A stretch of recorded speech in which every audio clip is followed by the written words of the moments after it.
Hello everyone, welcome to Faith Forge Games. My name is PJ, and today I'm going to be walking you through character creation in the Antediluvian rule set. The Antediluvian rule set is one of the settings that we produce. This is put before the biblical flood, so this is in Genesis before Noah, um, before Noah starts building the ark. So what you're looking at now, this is the website. We're not going to be running through the website creation. It's a little different. It's a little easier. It does everything for you, but you should know how to do that. You should know how to find these stats, where these mechanics and metrics come from. So we're going to be using the actual rule book to make our character today. Now I have a few tabs open. I have two of the exact same copy of the PDF. I have a quick character sheet that I copy pasted in so I didn't mess with the original. I have an online dice roller. You could just type in online dice roller in Google. They have their own, or roll them yourself. But I can't show you what I'm rolling. And then just some extra tabs. Okay, so first we're going to open up our rule book. If you have the PDF, if you don't have the PDF first, you can go to Discord, you can go to Facebook, you can look under YouTube. I have a Patreon, and every one of those sites will take you to my Google Drive that will have the most current edition. This is the most current edition. However, this is on its final edit.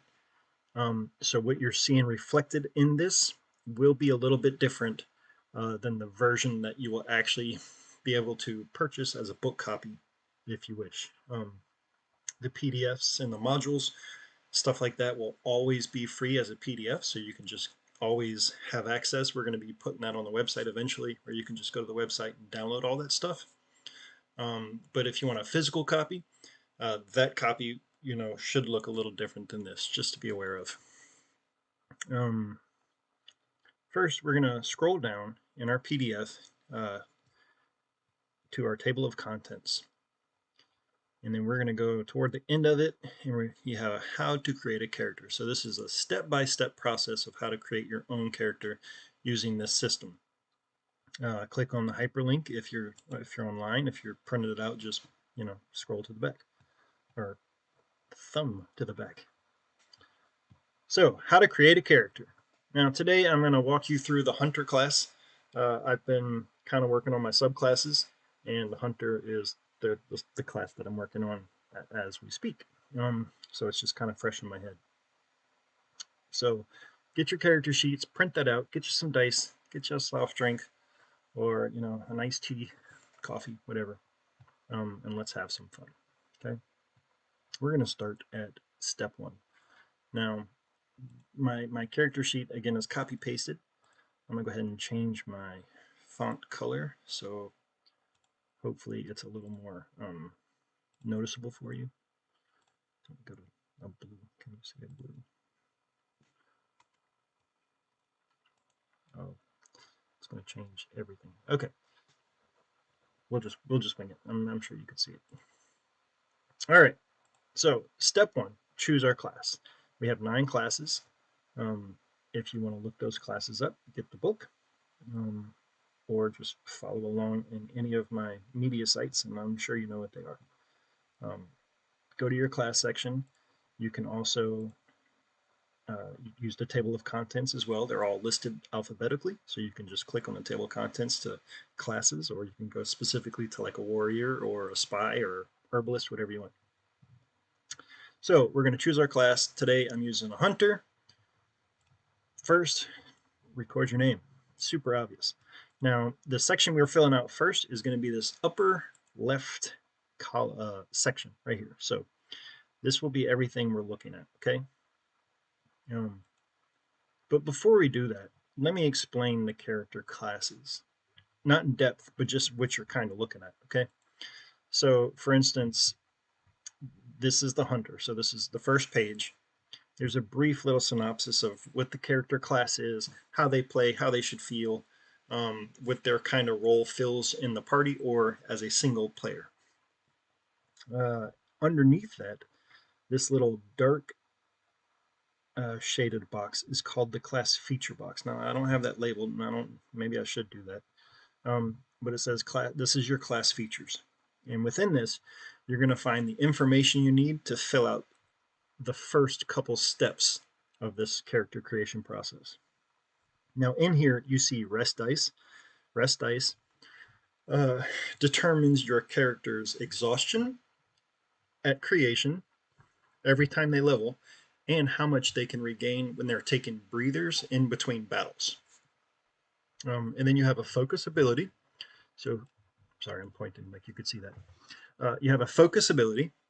This is what your class specializes at. So, like, obviously, Hunter is not, a socialite or, maybe the most athletic, physically intimidating kind of character. They mostly focus on subtleness, um, technical aspects of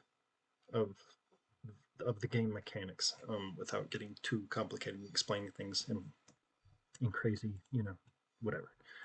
Moving on. All right, then you have these two things down here. So skill proficiency and skill starting bonus. Now, all the system, sorry, all the settings within this system of Faith Forge games are skill based. It's a skill based mechanic. Okay, so you have 6 abilities, and those 6 abilities control a series or a group of skills that correspond to that particular ability. So, for instance, his focus ability is awareness. Awareness affects tracking, perception, intuition, various other skills. Now, you have a skill proficiency, and I'll explain that later. I don't want to do it now because it might confuse some people. And then the skill starting bonus. Just know that whatever your starting bonus is in every single class will also be your skill proficiencies to start with. So for instance, my hunter has a +2 to tracking and a +1 perception in his starting bonus. So we're going to record this, and I'm going to show you how we record, where we record it, and why it's kind of important. And we'll probably tackle that a little further on. So let's get our character sheet. Name, Jasher.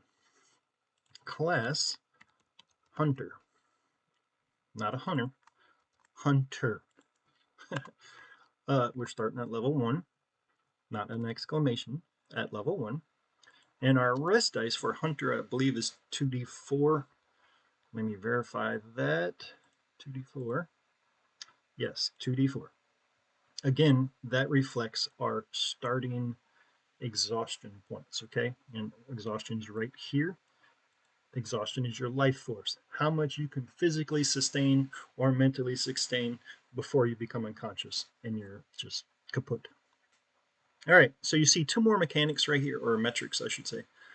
Speed, so every human is a 30. That can change, varied on blessings and skills, but 30 is standard. And faith points you gain as you play. You do not start with any. So we've actually probably done step 1, 2, and maybe 3. So let's see. That's pretty easy. I tried to make it pretty explained well enough and clear enough that you understand what I'm trying to say. Because there's no pictures, and maybe I need to put pictures in here to show this process, but that's what the video is for. All right. So yes, rest dice. We recorded that. Sorry, we're in step 2. So we recorded our skill proficiencies. We have not done that. So look at me learning. Okay, record our skill proficiencies. We did do our rest dice, but we need to record the +2 and the +1. And how do we do that? We're going to come back to our character sheet, and then when we scroll down on the bottom left hand, you will see skills. They're all alphabetical. Now I have to go back in here, and I'm gonna put shadows of what the ability, what ability affects each skill, so you don't have to guesstimate or look in the book and find it. Tracking. So we know that his tracking is a +2. So I'm gonna come under this bonus tab right here. So we have a +2 And then our perception. Perception is a +1. Okay. So we have those recorded under the bonus column. Now we have to mark our proficient, that we're proficient with the skill. I'm just going to come over here and put a star. You can put a happy face. I don't, whatever. Put whatever you want there. You're just marking it saying, that's my proficiencies. That's the two little dots. And we record our bonuses, a +2 and a +1. Depending on what class you are, the skills will actually change, but one of them is a +2 and one of them is a +1. All right, so step 3, we're going to move on to our exhaustion. Sorry, at creation, every character, no matter their class, starts with a +12 exhaustion. And then they're going to take their rest dice, so this dice right here, 2d4, and you're going to roll 2d4 and add it to your initial 12, and that's going to be your starting exhaustion. So we're going to come over to our dice roller and roll 2d4. Okay, average.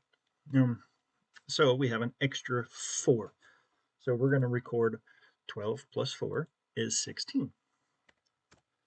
So we have a tiny 16 in here, but there it is. There's your 16. Blink. Okay.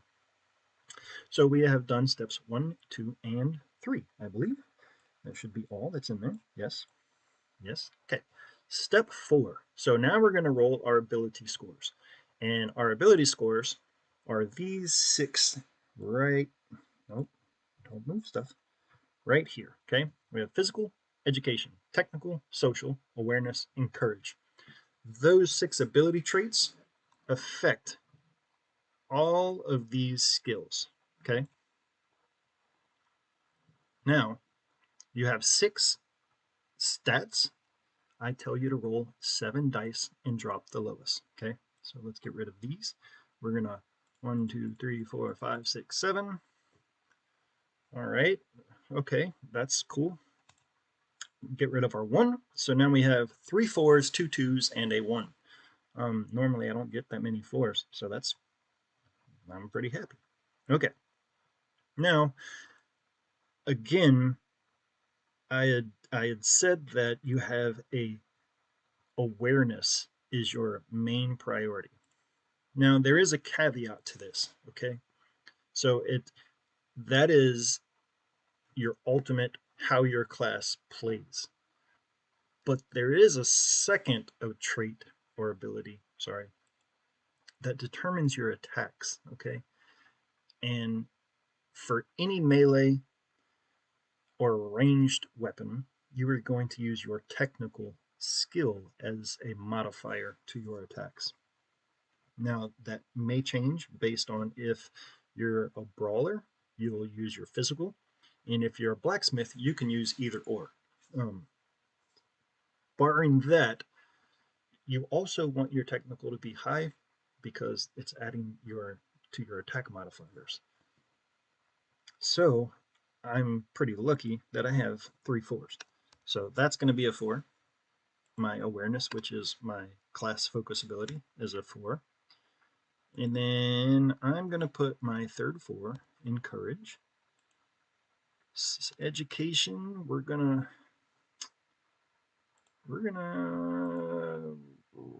say 1. And then I had, was it 2s? Yeah, 2 2s. Okay. 2, no, that's backwards. 2, 2. All right. So I've recorded all of this, and that's great, but what does that mean? Well, we're going to come over and we're going to transport these physical skills, so this physical number, to the skills that they reflect under this roll column. So we're going to record all of those right here. But how do I know what those affect, right? All right, so let's go to, oh man, okay, well, let's just use this. So let's go to our skills. Page 12. Bam. Here, I made a cheat sheet for you. And I probably will eventually kind of shadow add that to the character sheets just so y'all know, just so it's easier. But in the meantime, here it is. So we have our first ability, we are looking at physical. So what is our physical? And I believe physical only has two. So we have athletics, grapple, and that's it. Yeah, so athletics and grapple. So we're going to record this too. That's acrobatics, athletics, and grapple. All right, now we're going to move. I'm just going to go down. So we're going to go to technical. Now, technical is like, think of it as like finesse. Okay, so it's not like building stuff, it's how skilled are you, how developed are you with what you are doing. So, like, wielding a sword is a technical ability. It's not a, it is a physical ability, but it's anybody can swing a sword. Using a sword efficiently, accurately, and deadly is technical. That's a technical teaching. So that's how I kind of justify that stuff. So technical is skilled learning, right?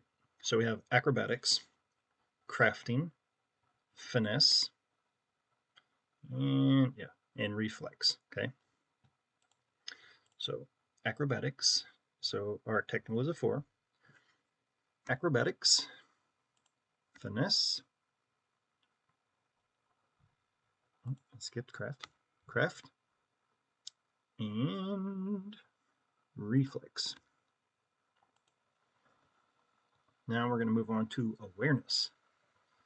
Let's go back to our thing and find awareness. We should have investigation. We have perception, subtle, and tracking. So, and that's also a +4. So investigation, perception, subtle, and tracking.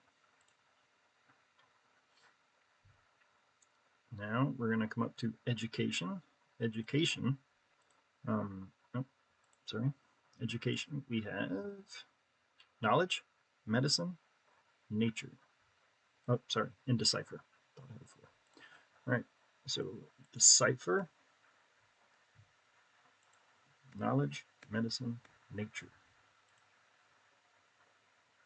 Social, that'll be convince, yeah. Convince, diplomacy, perform, sorry, yeah, just 3. 1, 2, 3, oh, that's not right. Convince, diplomacy, intuition, and perform. Okay,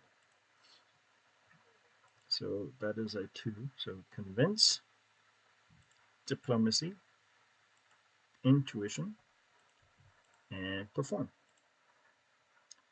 And then courage is pretty easy. That's the only thing left. So courage is intimidation, prayer, rebuke, and sanity. All right. So we have officially recorded or transferred those those raw abilities over to our rolled column. Okay. We have to go back. All right. Dun, dun, dun. So step 4 is complete. Now we're going to move on to step 5. Step 5 is your blessings. And step 5 can affect skills, it can affect your ability scores, it can affect a plethora of things. You'll get a blessing to start with at level 5 and then level 10. Yeah, let's just go back. We'll take this one. Go back to blessings. Should be after your character. Yeah, blessing. It's before your character class. No, oh, I thought so. Okay, no, it's after. It just talks about it right there. All right, so after all the classes, blessings should be the first thing. Now, again, these affect everything across the board. You can only pick one. So think of the playstyle you want. They have where you can start wealthy, you get wealth in between all levels. Skillful, you could add a +2 to any skill outside I gotta be careful. Dragon stuff. Outside of your proficient skills, so anything that you put 2 dots on, you can't add the +2 to that. You can increase your speed, see? So if you wanted to go up to 40 feet, you can take this blessing. Progression, you could add a +1 to any ability score of your choice. But anyway, you can go through these and see what you like. I personally, I really also, I mean, I like them all, but I do like Devout, where you start with a faith point each morning, and we'll get into faith mechanics later on in different uploads, but faith mechanics pretty important, obviously, in this game. So I'm gonna say I gotta record it. Let's take you know what? Let's take progression. So I'm gonna add a +1 to any ability of my choice, right? I don't want to do that. Let's go to skill. That's easy. Skill +2. So I'm gonna just record under here blessings, and I'm gonna say skillful, and that's a +2 to any skill outside your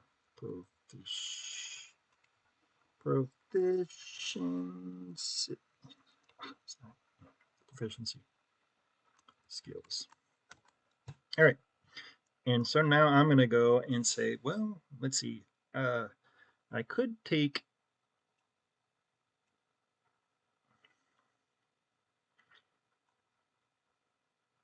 I could add a +2 to my investigation. Okay. So now, when I total this, I'll have extra to add to that, and we'll get to that in a minute. So there's your blessings, and subsequently perks are on that same thing, but you don't have to worry about that just yet. So let's go back to our how to create a character. That's done. That's done. Now class leveling choice. So now you're gonna pick your very first abilities. Okay. Now every class has something given to them at every level, and then they have a choice to make I'm sorry, not at every level. Every other level, starting at level 1, you're given an ability-ish, and then you have to choose between 2 traits of abilities, and I'll explain that in a second. But so we're going to go ahead and make our choice now. Okay. I'll explain this section when we get to this section. When we get to our gear. So for now, we're going to come down and we're going to look at level 1, right? So that's this little box right here. Now the dark gray, this is what you get starting at every level.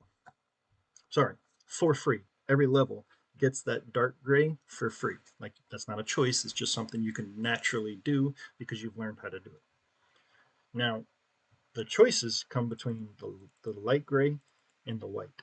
Okay, that's kind of making your character unique, and it changes their playstyle. And then it's designed where you could have like 3 hunters in a party, and they're all different. They all can do different things just based off what they've chosen. So it's pretty cool, I think, anyway. All right, so we have Eagle Eye. We have all attacks made within medium to long range, so normal shooting range, gets a +1 to their attack roll. And then as we level, that ability also increases. Or I have long range, so I do not suffer penalties while shooting past 120 feet with a bow or crossbow. Now that penalty would be, it's called hindered. So it's a 1d4 you add to your roll, and you subtract that 1d4 off of your total.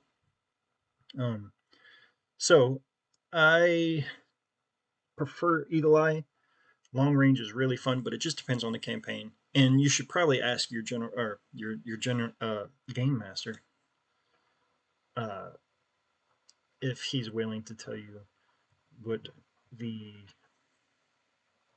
predominant terrain you would be playing in, to help you kind of understand. If you're in a dungeon, that long range is not going to help you. So anyway, we're going to take Eagle Eye, and I'm going to be lazy, and I'm just going to copy this. And then I'm going to come over here to class abilities, and I'm just going to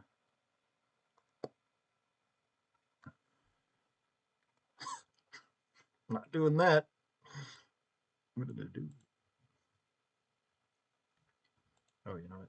That's because I copied that column instead of the text. All right. Eagle eye. Bling, bling, bling. Now, that's my class level ability. So eagle eye should be up here.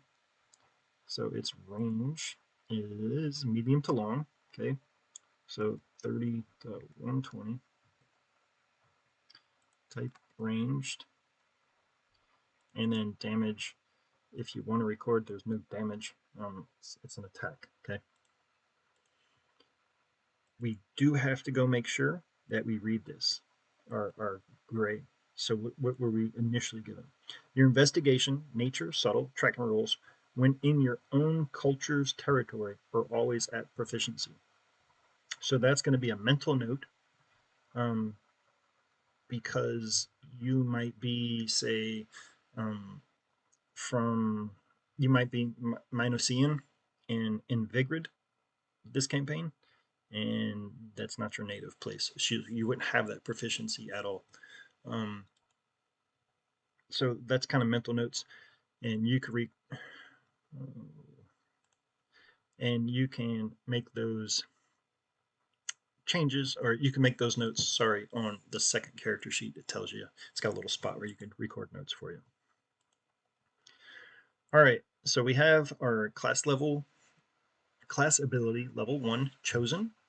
We didn't really have anything at our starting that would change our skills or change our speed or anything like that with this class at level 1. So what we are going to do is we're going to move on to skills. No, I guess I kind of, did I skip ahead? I did, sorry. We already filled our skills. And I had it in this order because if you choose abilities, and some classes automatically give you an extra +1 or 2 to a skill, or they change your speed, or it could affect your skills. So I had it like that. So I'm sorry, I skipped ahead. I know the hunter doesn't have that stuff. So my bad, I apologize. All right, we are going to move on to step 8, weapons and gear. Now you can, if you want, before we move on, we can go ahead and total our skills. I just saw that. I didn't do it, so let's do that. So this is our skills. This is the total.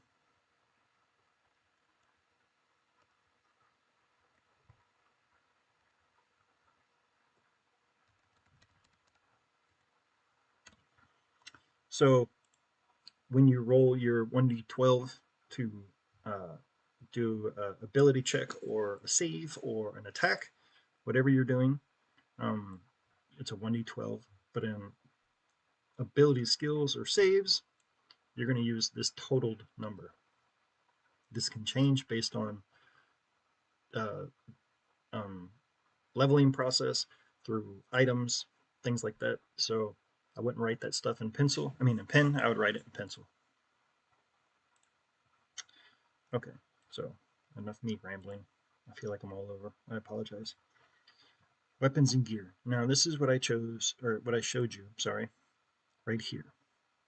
Now you have a starting gear pack, which you get all of this for free and just that silver, or you get the starting silver and you could pick your gear. When you're doing it in person, it doesn't really matter. It's probably more fun to go through gear. If you're doing it on the website, you just click a button and it adds it all for you. So it's like super easy. Um, I'm I'm just gonna do the starting gear for this. So I'm gonna say I have a short sword, a bow, and we'll get to the gear of your gear kit of your choice, and that's further down the list. Um, and I'm not going to physically add all that stuff for the purpose of this video, but you can just go and record everything that comes within that gear kit. Now under here you see weapon type used and armor type used. Now, as any class, you are able to equip or wield any weapon, any armor. However, you have not been trained how to use it, so you will always be hindered with attack actions and defense actions when equipped with certain items. So like if my hunter was wearing full plate, but he hasn't worn full plate, he doesn't know how to interact, he doesn't know how it changes his shot, he's going to be hindered. Now he might be heavily defended, but probably can't hit much. And he might, so it's just kind of your play style, but it's to help give classes kind of a uniqueness amongst themselves. So the option's still there. You can do what you want, but this kind of gears towards this class was designed around this in mind. So the hunter can use one-handed weapons, ranged weapons, and unique weapons with the unique property. Doesn't mean they can use, so when you see that unique, it doesn't mean they can use every single unique. It just means they have access to that unique tab or table. So let's go ahead and record this. So we have a short sword or a dagger. I'm going to choose a short sword. So we're going to come up here to our weapons and attacks. So short sword.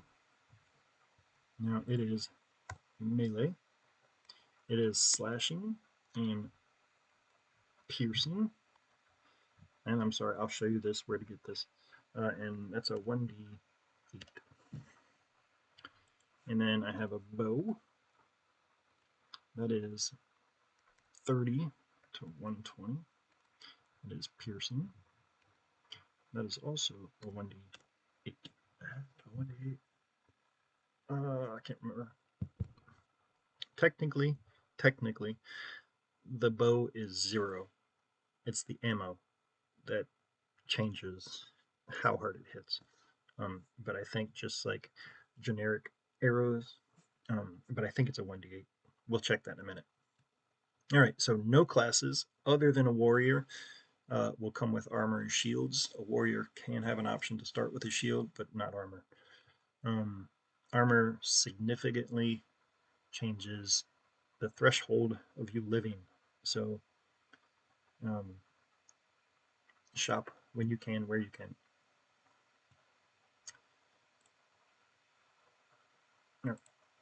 So we have chosen, where am I at?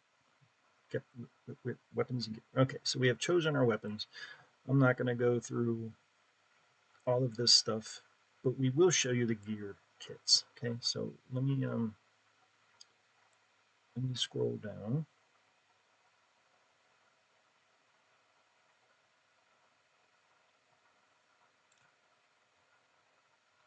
Let's check our bow while we're here. Range weapon.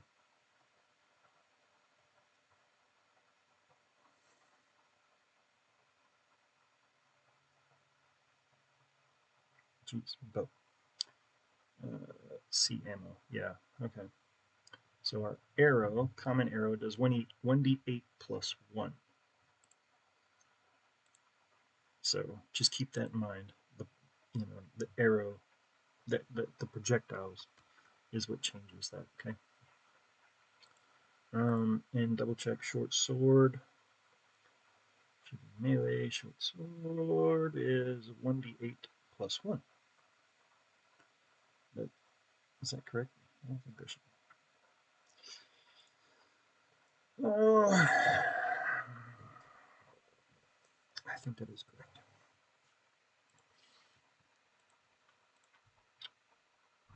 Alright, so 1d plus 1. Bow here, I'm going to put arrows, just so I know that's what we're shooting, because that changes based on ammo. Alright, and then now let's go to our gear kits. That's what I was doing. Sorry, squirrel. Alright, starting gear kits. So you have a basic kit, an explorer kit, delver kit, and a technical kit. All of these have a little bit of variety in them, and it's just to help you just kind of get everything you need to start adventuring. Boom, here you are. You still have some pocket change for when you go to wherever you're going in your campaign, and you could just kind of get playing. You don't have to get bogged down with details. So I'm just going to pick the basic kit. This is what it would look like, but I'm not going to put all that in my character sheet for the sake of time on this video. I know it's probably already running pretty late. So we have our weapons, we have our gear. Choose a culture. Now a culture has no physical impact on your game, on your character. It's literally just for flavor. It's to help you understand the context, the environment, the culture of where you grew up, the people you would encounter, the pantheon of deities that have affected your culture, and it just kind of lets you kind of immerse yourself. Now, it's the cultures that I've chosen. I only have a few that we just fleshed out, but there's a ton of cultures. But I tried to make them relatable to modern thinking people.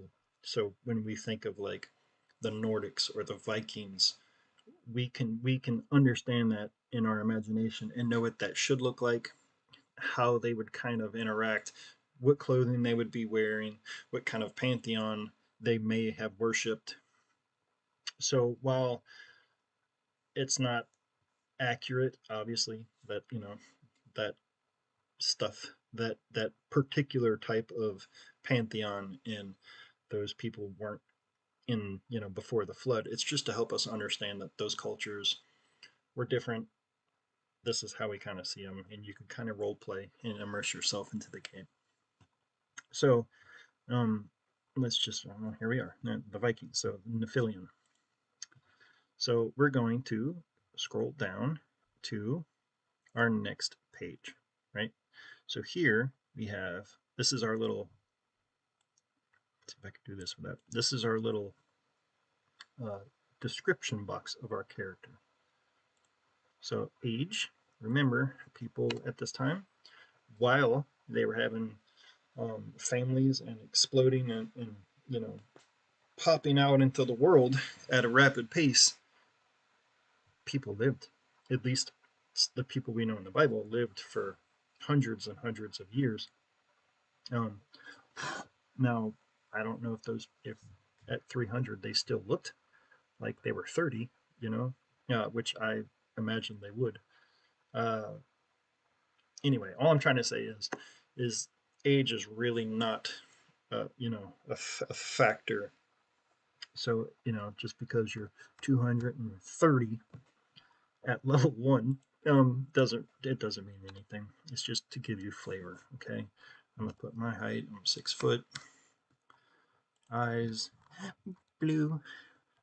Culture, fill in. Gender, male or female, because there's only 2. Weight, what am I, a hunter? So let's just go with what I got. 210. Hair, brown. Skin, we're gonna go almond. All right. Oh, I'm Nephilim. Sorry. So we're gonna go pale. And then brown hair. Yeah, that still goes. Heritage traits. Okay, so I put in my little description. That's what my character looks like. Now we're going to pick our heritage traits. Now this tells you. So here's Vigrid. Okay, Vigrid is the territory. Nephilim is the culture that lives within that territory. Here's the capital city. Tells you about the place. Yada yada yada. When you scroll down, you'll have their traits. So you have negative or positive and negative. Now you can do this 2 different ways. The common way is you pick 2 positive, 1 negative, or you can roll 12-sided dice 3 times and pick whatever they have, whatever is rolled. So if you end up with all negative or all positive or a mix of those, that's fine. Obviously, you just can't have the same trait. So if you roll a double, just re-roll it till you get something new. So we're gonna say I have my traits done. Allies and contacts, that'll be filled out. Let me not get veered off. Let's go back. Appearance is done. Backstory is done. I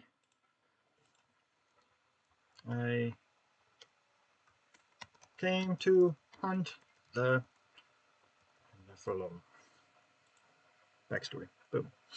Obviously, give a good backstory. I'm just trying to save y'all some time. Please give backstory because it helps with story progression. It helps us kind of, as game masters, kind of string you along paths when you're not getting other clues. It's very helpful. So, appearance is done. Backstory is done. Companion. Okay, this is kind of a unique thing where here you have a little stat for companions.